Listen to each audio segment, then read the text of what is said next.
மலையகம் எங்கும் வலம் வந்து கொண்டிருக்கின்றது.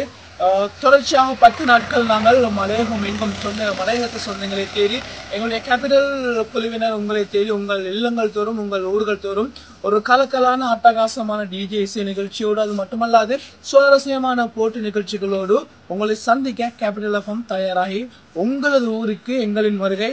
இன்று பார்த்தீங்கன்னு சொன்னால் நாங்கள் தலவாக்கலை நோக்கி பயணிக்கின்றோம். நாளைய தினம் ராகல மற்றும் நுவரலியா பஜுல்ல பண்டாரவர பக்கத்துக்கு எங்களுடைய குழுவினர் வருகை தர இருக்கின்றார்கள். ஒரு கலக்கலான அட்டகாசமான டிஜே இசை நிகழ்ச்சியோடு பெருமதியான பரிசுகளையும் உங்களுக்கு தருவதற்காக எங்களுடைய கேபிட்டல் எஃப்எம் குழுவினர் தித்திக்கும் தீபாவளியை வரவேற்றுக் கொண்டு மலையகம் எங்கும் எங்களுடைய குழுவினர் வலம் வந்து கொண்டிருக்கின்றார்கள். உங்களை சந்திக்க நாங்கள் ரெடியா இருக்கோம். உங்களுடைய ஊருக்கு எங்களுடைய வருகை இன்னும் தொடர்ச்சியாக இடம்பெற்றுக் கொண்டிருக்கின்றது. இப்படி பார்த்தீங்கன்னு சொன்னால் மலையகத்துல அழகான இடத்துல நாங்கள் இருந்து கொண்டிருக்கின்றோம். மலையகம் எங்கும் கேபிட்டல் உறவுகளை சந்திக்க நாங்கள் ரெடியா உங்களது ஊருக்கு வருகை தந்து கொண்டிருக்கின்றோம். நன்றி.